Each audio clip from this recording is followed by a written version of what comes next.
I mean, look, with what is going on the world stage at the moment, Paul, I mean, this G7 is particularly important, isn't it? Yeah, that's absolutely right, Stephen. The big issues are going to be things that have been discussed amongst the G7 members in phone calls, etc., throughout the year. So you're talking about the Russia-Ukraine conflict, also food security and energy security and climate change. But this is where they get together for a couple of days. This time, Germany holding the presidency of the G7. So they'll be getting around the table here in the Alps. Security, as you can imagine, very, very tight. We've pretty much seen police officers everywhere with roads blocked off around the mountains. But the heads of state are flying in today. We know Boris Johnson has already landed in Germany this morning. They're going to be talking about the world economy at lunchtime when they all gather around the table after they've had those very choreographed photographs and walks up to Schloss El Mau, which is a castle and a five-star hotel resort. And then this evening they're going to be discussing foreign policy.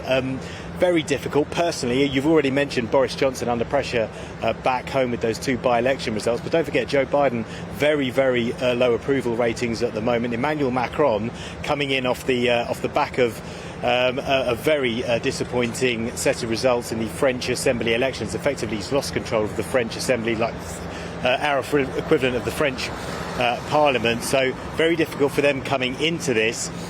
And then also Boris Johnson very much pushing for the other 6 members of the G7 to carry on contributing to Ukraine's fight against Russia in that conflict. There are some people who are talking in countries like France and Italy and Germany that perhaps it's time to start thinking, or at least making a move towards Ukraine ceding some territory to Russia and trying to bring an end to the conflict, so that the world economy can recover, so that grain supplies can increase, so that we can get a little bit more security when it comes to things like food and fuel. But Boris Johnson is sticking to the line that, look, no, we need to hold the corner. We need to continue funding arms to Ukraine. We need to keep backing Ukraine in this war, and that we can't just give in to Vladimir Putin. But the other world leaders, and Boris Johnson himself, as we said, all the world leaders, they're under pressure to try and find a way through this, to try and increase the supply of food, generally speaking, around the world, so that the economies can recover, and also to reduce the reliance on Russian energy.